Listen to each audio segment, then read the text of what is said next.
All.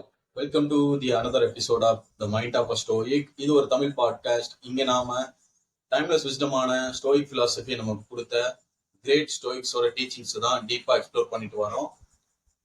நான் உங்க host Navaneethan. இன்னைக்கு நம்ம பார்க்க போற மெடிடேஷன் ரொம்பவே பவர்ஃபுல்லான மெடிடேஷன். பட் வீடியோக்குள்ள போறதுக்கு முன்னாடி சப்ஸ்கிரைப் பண்ணாதவங்க சப்ஸ்கிரைப் பண்ணிருங்க. அப்படியே அந்த பெல் ஐக்கான் டச் பண்ணிக்கோங்க. உங்களோட ஃப்ரெண்ட்ஸ் யாரும் ஸ்டோயிக் பிலாசபி கத்துக்கணும்னு நினைக்கிறாங்க அப்படின்னு உங்களுக்கு தெரிஞ்சா கண்டிப்பா வீடியோவை ஷேர் பண்ணுங்க. So, without further ado, let's get into the mind of a Stoic.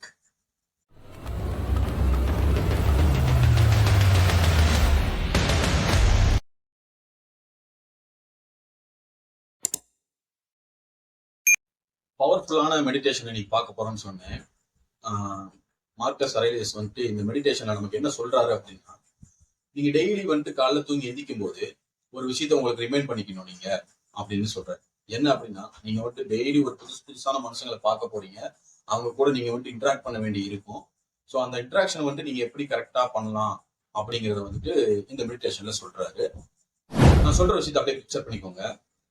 நீங்க பெட்ல படுத்துருக்கீங்க. காலைல கண்ணு முழிச்ச உடனே நீங்க உங்களுக்கு நீங்களே சொல்லிக்கிற ஒரு விஷயம் முதலா காலையில எழுந்த உடனே நீங்க உங்களுக்கு நீங்களே ஒரு ரிமைண்டர் கொடுத்துக்கணும் அப்படிங்கிறாரு. அது என்ன அப்படின்னா, நான் இன்னைக்கு வந்துட்டு நிறைய மக்களை வந்துட்டு சந்திக்க போறேன். இன்றைய நாள்ல நான் தொடங்கி நிறைய மக்களை நான் சந்திக்க நேரிடலாம். சோ நான் சந்திக்க போற எல்லா ஆளுங்களுமே நல்லவங்களா இருப்பாங்க அப்படிங்கிறதுக்கான எந்த ஒரு அத்தாட்சியும் கிடையாது. சோ நான் சந்திக்க போற ஆளுங்க வந்துட்டு ஒரு நன்றி உணர்வு இல்லாத ஆளா இருக்கலாம், இல்ல ரொம்பவே செல்ஃபிஷான ஆளா இருக்கலாம், இல்ல வந்துட்டு ஒரு அன்கிரேட்ஃபுல்லான ஆளா இருக்கலாம். சோ நான் இப்படிப்பட்ட நிறைய பர்சனாலிட்டிஸ் வந்துட்டு நான் மீட் பண்ண போறேன். ஆனா நான் அத்தனை பேர் மீட் பண்ணாலுமே அவங்களுடைய எந்த ஒரு நெகட்டிவ் குவாலிட்டிஸுமே என்ன அஃபெக்ட் பண்ணக்கூடாது அப்படிங்கிற ஒரு மைண்ட் செட்டோட உங்களுடைய நாளை தொடங்கணும் அப்படின்னு மார்க்கஸ் அரேலியஸ் இந்த இதுல சொல்றாரு. எதனால வந்துட்டு மார்க்கஸ் அரேலியஸ் அப்படி சொல்றாரு அப்படின்னா, நீங்க எந்திக்கும் போது உங்களுக்கு நினைவுபடுத்திக்கணும் அப்படிங்கிற விஷயம் வந்துட்டு இதுதான் ஆக்சுவல் ரியாலிட்டி. உனக்கு டெய்லி நீ வந்துட்டு எத்தனை பேர் பார்க்க போற அப்படிங்கிறது தான் ஆக்சுவல் ரியாலிட்டி. சோ அந்த விஷயத்த வந்துட்டு நீங்க எடுத்துக்கணுமே தவிர்த்து அதை நினைச்சு பயப்படக்கூடாது அப்படிங்கிறதுக்காக தான் இந்த ஒரு விஷயத்த வந்துட்டு சொல்றாரு. அவங்களோட அந்த நெகட்டிவ் குவாலிட்டிஸ் எதனால அவங்களுக்கு வந்திருக்கு அப்படின்னா, அவங்களுக்கு வந்து நல்லது எது கெட்டது எது, எதை பண்ணணும் எதை பண்ணக்கூடாது அப்படிங்கிற ஒரு பகுத்தறிவு இல்லாத ஒரு தன்மையினால அந்த நெகட்டிவ் குவாலிட்டிஸ் அவங்களுக்கு வந்திருக்கு அப்படிங்கிறதையும் மார்க்கஸ் சொல்றாரு. ஸோ அவங்களோட நெகட்டிவ் குவாலிட்டிஸ் உங்களை எந்த விதத்திலையும் பாதர் பண்ணக்கூடாது அப்படிங்கிறதையும் மார்க்கஸ் அரேலியஸ் வந்துட்டு ஒரு இடத்துல சொல்றாரு. ஏன்னா அதாவது அவங்களோட ஆக்ஷன் வந்துட்டு உங்களை கண்ட்ரோல் பண்ணக்கூடாது அப்படிங்கிறதையும் மார்க்கஸ் அரேலியஸ் சொல்றாரு. சோ அவங்க அந்த மாதிரி இருக்கிறாங்க அப்படிங்கிறதுக்காக நீங்க அவங்களை வெறுக்கவும் கூடாது. ஏன்னா அவங்களும் நம்மள மாதிரியே ஒரு human being, normal human being தான். சோ அவங்கள நல்வழிப்படுத்துறதுக்கான முயற்சிகளை வேணா நீங்க மேற்கொள்ளலாமே தவிர்த்து அவங்களை வந்துட்டு நீங்க வெறுக்க கூடாது அப்படிங்கறத மார்க்கஸ் அரேலியஸ் சொல்றாரு. ஸோ எக்ஸாம்பிளுக்கு ஒன்று சொல்றேன். ஒரு ரொம்பவே ஒரு செல்ஃபிஷான ஒரு ஆளை நீங்க வந்துட்டு மீட் பண்றீங்க. ஒரு நாள்ல நீங்க காலையில் எந்திக்கிறீங்க, கிளம்பி ஆபீஸோ எங்கேயோ போற இடத்துல ரொம்பவே செல்ஃபிஷான ஒரு ஆளை வந்துட்டு மீட் பண்றீங்க. அவரை பார்த்துட்டு யாரா இவனுங்க எங்கிருந்தா வந்துக்கிறானுங்க அப்படின்னு நினைக்காம, சோ அவர் அப்படி இருக்கிறாரு. ஆனா அவர் சுயநலமா இருக்கிறது வந்துட்டு என்ன எந்த விதத்தாச்சும் பாதிக்குதா?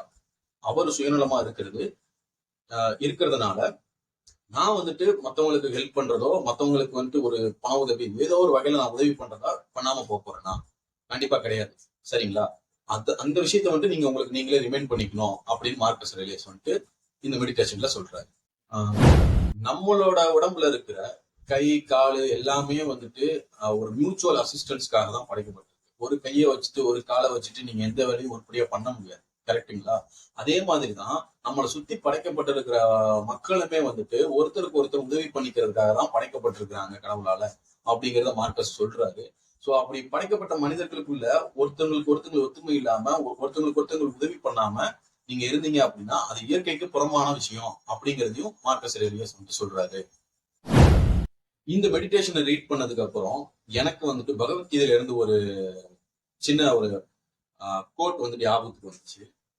என்ன அப்படின்னா, don't get upset by people or situation because both are powerless without your reaction. Don't react. இதுதான் இந்த பகவத்கீதையில இருந்த ஒரு வேர்ஸ் கோட்டு. இந்த ஒரு புது வருஷத்துல நீங்க கண்டிப்பா இந்த ஒரு மெடிடேஷனை வந்துட்டு பிராக்டிஸ் பண்ணுங்க. என்ன அப்படின்னா, எந்த ஒரு பர்சனோட நெகட்டிவிட்டிஸும் என்னுடைய ஆக்ஷன்ஸை கண்ட்ரோல் பண்ணாது அப்படிங்கிற நாலேஜ் அண்ட் பவரோட இந்த புது வருஷத்துல இந்த உலகத்தை ஃபேஸ் பண்ண ரெடியா இருங்க. மீண்டும் சந்திப்போம். நன்றி.